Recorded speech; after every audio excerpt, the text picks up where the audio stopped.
कंधमालवासी बहुदिन स्वप्न साकार होइछि। मुख्यमंत्री मोहन माझी बहु प्रतीक्षित फुलवाणी सरकारी भेषज महाविद्यालय और चिकित्सालय उद्घाटन करिसेंति।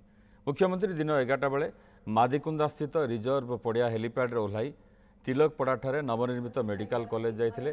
सेठारे कॉलेज उद्घाटन करिबा परे महाविद्यालय प्रेक्षालय आयोजित एक सभारे डाक्तर नर्स और अन्यान्य कर्मचारी को उद्बोधन देइथिले।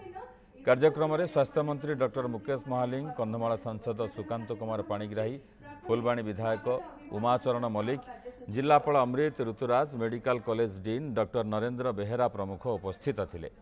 नवनिर्मित मेडिकल कॉलेज रे 100 जन छात्र छात्री पढ़िबा व्यवस्था थिबा बेले 650 शज्या विशिष्ट चिकित्सालय रहिछि। परे करोनेशन पड़िया एक साधारण सभारे जोगदे कंधमाल जिला 749 कोटी अधिक टंका विनियोगरे 10टी प्रकल्पर उद्घाटन एवं भित्तिप्रस्तर स्थापन करिसेंति।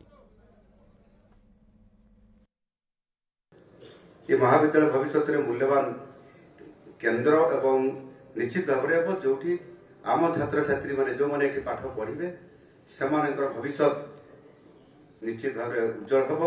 वैज्ञानिक मनोभाव नहीं डाक्तर माने तैयारी हेबे जोटा कि दरकार हम एवं लोक मानक निरंतर भाव सेवा दे पारिबे। जे जीवन व्रत करता है सेवा करने सी जहाँ तो ना कहीं से बाची थाए कंधमाल को आसा। मुझे सेवा करने जी चल कंधमाल जा तेणु ये भली एक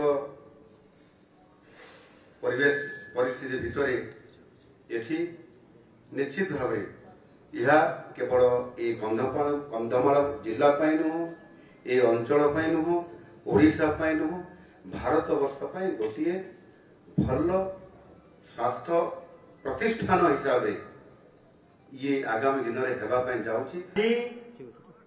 आम कंधमाल जिले में 650 बेड विशिष्ट एवं 100 सीट हम एमबीबीएस रे आज तार शुभ उद्घाटन होइछि एवं विगत दिन में 29/5/2025 रे मध्य